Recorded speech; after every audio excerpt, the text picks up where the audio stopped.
Automobiles have been commercially available in Europe since 1888 and in the United States since 1896. But it wasn't until 1908 that the automobile went from being a simple horse replacement to a technology that would change society forever. That was the year Henry Ford introduced the Model T. While Henry Ford did not invent the car, he did assemble existing technologies into a consumer-friendly package that was accessible and affordable to average Americans. The Ford Motor Company was founded in 1901.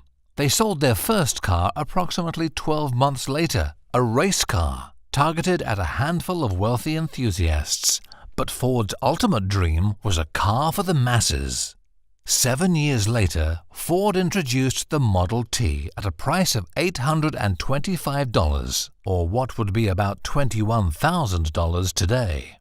It was the first cheap car that was both easy to drive and easy to repair. The next 15 years would be spent improving the car and lowering the cost. By the early 1920s, the Model T had sold 15 million units and represented half of all cars on the road. Its legendary affordability was thanks to the innovations Ford made to the assembly line. Instead of hiring skilled craftsmen to build his cars, Ford split the production process into many individual steps, allowing him to hire cheaper, unskilled labor. The majority of Ford's assembly line workers were immigrants from Eastern and Southern Europe, while the management was American-born. The resulting language barrier, along with long hours, dangerous conditions, and mind-numbing repetition, resulted in a very high turnover rate. At one point, the turnover rate at Ford's Highland Park plant was 370%. In an effort to retain reliable workers, Ford did the unheard of, doubling the salaries of all plant workers to approximately $5 per day, forever cementing his place as a capitalist folk hero. The widespread use of automobiles caused massive disruption to many industries.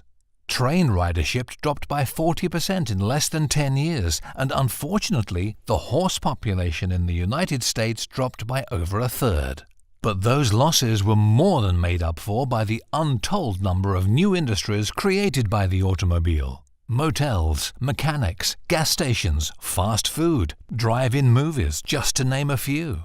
But in the beginning, American roads were unsuitable for high-speed travel. Most were either brick and cobblestone or simply dirt paths. The popularity of the car prompted the U.S. government to embark on the largest public works project in human history, the Interstate Highway System. This newfound mobility, along with the growth of broadcast radio, exposed people to new cultures and ideas outside of their immediate geographic area. All of these factors contributed to the birth of a national popular culture.